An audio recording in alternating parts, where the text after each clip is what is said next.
सारा सरकारी पैसे पर एडवर्टाइजमेंट हो रहा है, सेल्फी पॉइंट्स वगैरह बनाए गए हैं, विकसित भारत कैंपेन, सरकारी अफसरों को यूज किया जा रहा है, सरकारी हवाई जहाज यूज करे जा रहे हैं प्रधानमंत्री की कैंपेन वगैरह के लिए।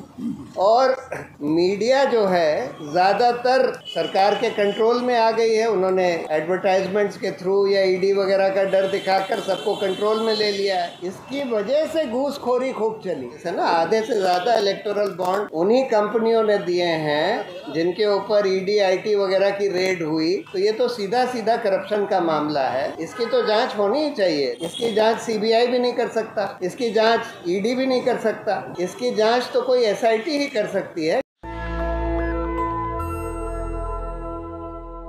बोला जांच होनी चाहिए। इसके ये तो बिल्कुल ऑलमोस्ट ट्रांसपेरेंट ब्राइबरी किकबैक्स का केस है ना। आधे से ज़्यादा इलेक्टोरल बॉन्ड उन्हीं कंपनियों ने दिए हैं जिनके ऊपर ईडी आईटी वगैरह की रेड हुई और उसके बाद उसके आसपास उन्होंने दे दिए, या जिनको ठेके दिए गए उसके आसपास उन्होंने दे दिए, या जिनके फेवर में पॉलिसी बदली गई उसके आसपास दे दिए। तो ये तो सीधा सीधा करप्शन का मामला है। इसकी तो जांच होनी ही चाहिए। लेकिन सवाल ये है, इसकी जांच सीबीआई भी नहीं कर सकता, इसकी जांच ईडी भी नहीं कर सकता, इसकी जांच तो कोई एसआईटी ही कर सकती है, क्योंकि इनमें इन सब अधिकारियों की भी जांच होनी होगी जो इन सब चीज़ों में इन्वॉल्व है। सर, मेनस्ट्रीम मीडिया इम्पोर्टेंट मुद्दे देश के नहीं दिखा रहा है आज। The way the whole corporate media is in the hands of the corporates. How do we deal with that? All the important issues of the nation are not reaching the last person of the country.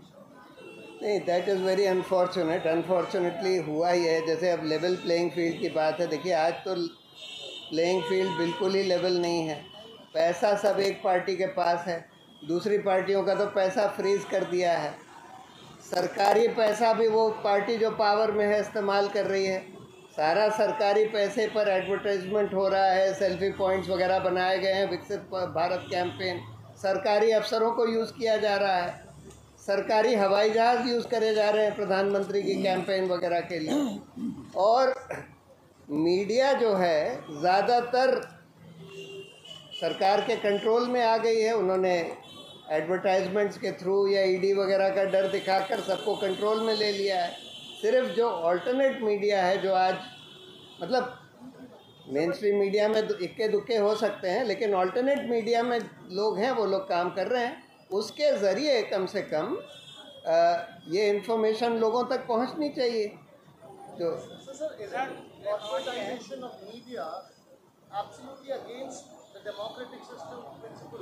देखिए ये सब बात की बात है। This is not directly related. E D etcetera which are investigating Kejriwal और many other people, they have lost the moral right to investigate anything, and I hope that one of the fallouts of this whole electoral bonds expose would also be to look into the whole control of the government over the ED, CBI, IT, etc., and how the government has used these agencies for their own ends in order to stifle the opposition, in order to extract money, etc., etc. I know, you see, now this is now for the people to judge.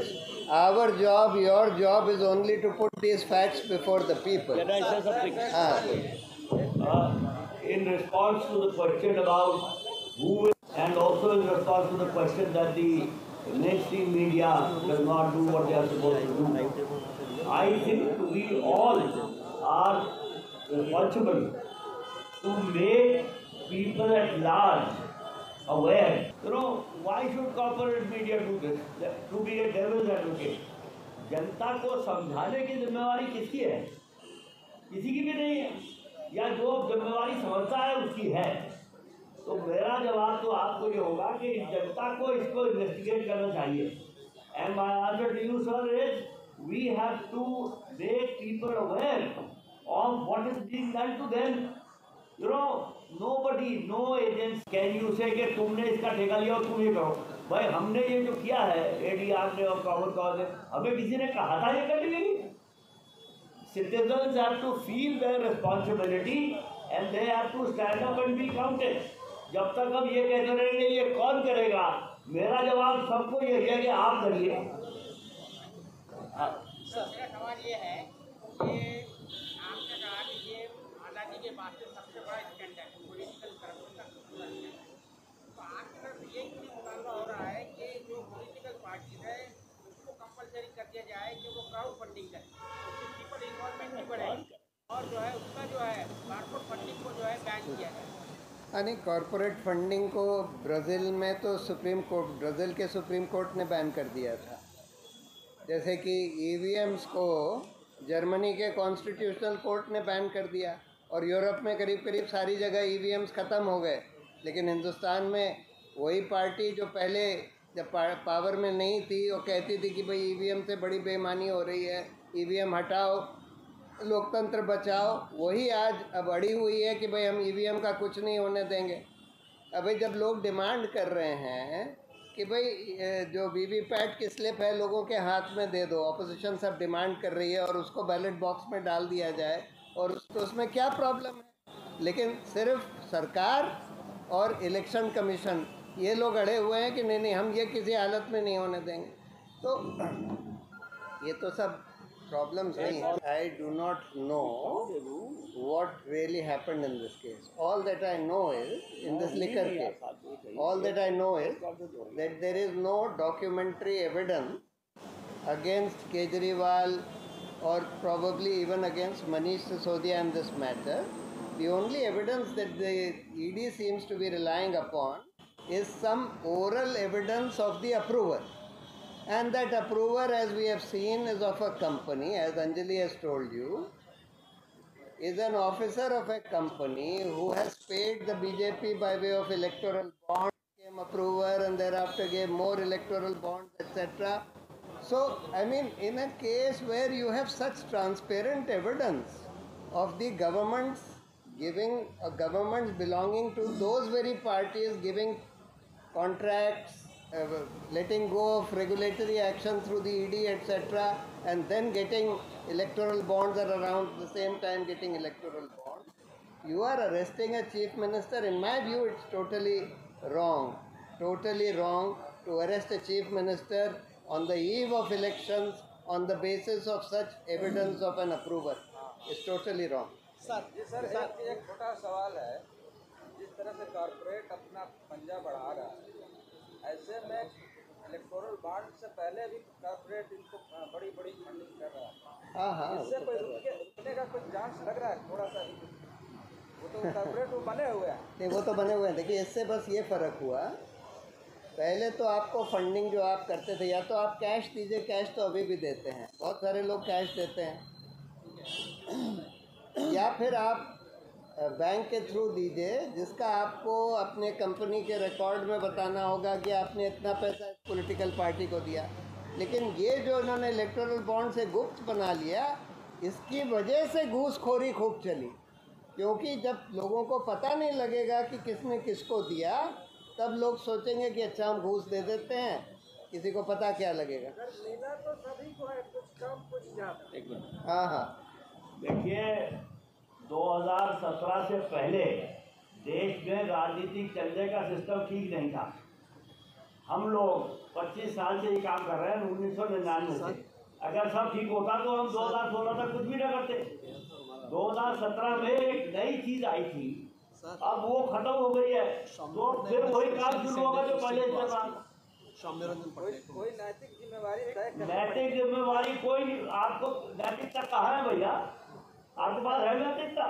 अब तो है, तभी तो आपके तो भैया हम भी नैतिक है, आप भी नैतिक है, और कोई नहीं है, क्या करें? नैतिकता की बात करना तो यार बिल्कुल टाइम वेस्ट करना है। ना आप भैया, असूल हम असूलों को लागू करवाने की कोशिश कर रहे हैं। नैतिकता होती तो हमारी जरूरत क्या थी? सबसे ज्यादा नैतिकता नहीं है, और खुद आपने उड़ीसा गया है, इसको लेकर हाँ, क्या आप भी बनाइए। एक सवाल ये पूछना चाहते थे, चलिए। अच्छा, एक दो सवाल बस, लास्ट टू। एक तो ये कि जब हम कई बार ये बोलते हैं कि प्रोपोर्शनल टैक्स द रिच, वो जब हम एक थ्योरी लेकर आते हैं तो कई बार कॉर्पोरेट कंपनियां बोलते हैं कि हम कहाँ से टैक्स, जबकि हमारे पास तो इतना टर्नओवर नहीं है।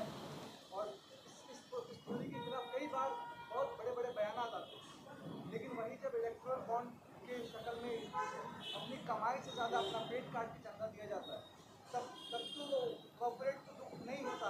इसके पीछे क्या कारण है? दूसरा, ये गवर्नमेंट कई बार जैसे FCRA हो गया, इस तरह के तमाम जो इकोनॉमिक चैनल्स हैं, डिजिटल चैनल्स हैं देश में, अलग अलग NGOs हैं या इस तरह से मीडिया उसके ऊपर शिकंजा कसती है कई बार।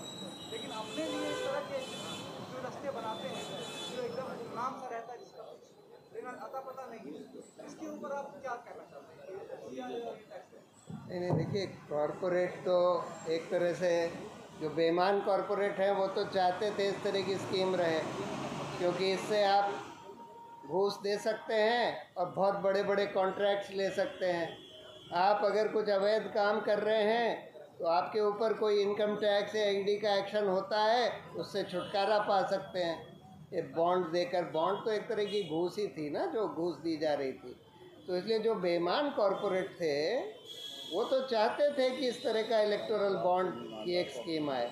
जो ईमानदार लोग थे वो नहीं प्रॉबेबली चाहते होंगे, हो सकता है, जो थोड़े बहुत ईमानदार कॉरपोरेट है। एनीवे, एक लास्ट, आपने खुद उड़ीसा गया है, बीजेपी, कांग्रेस और उसके बाद TMC और BJD है, जो रीजनल पार्टी ने इलेक्टोरल बॉन्ड उठाया है। Do you think that they are doing more corruption than comparatively the centre the state?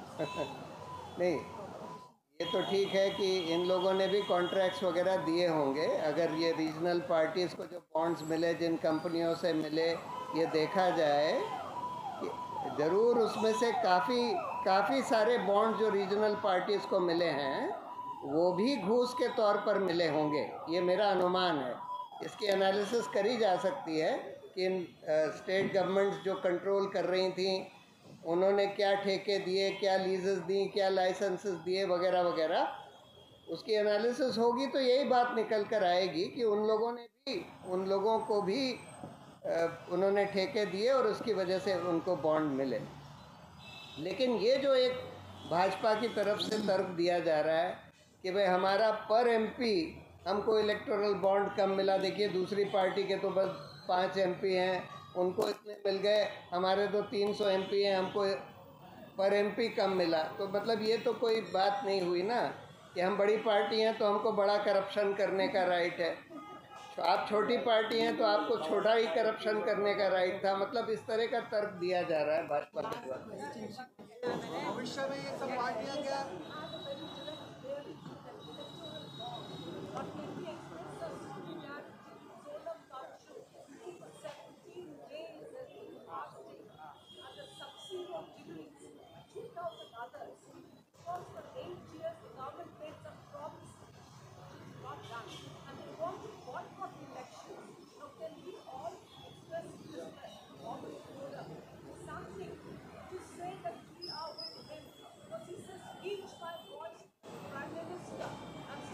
Actually, this is not an issue which everybody is familiar with. I mean, I personally am so totally in support of him, in solidarity with him.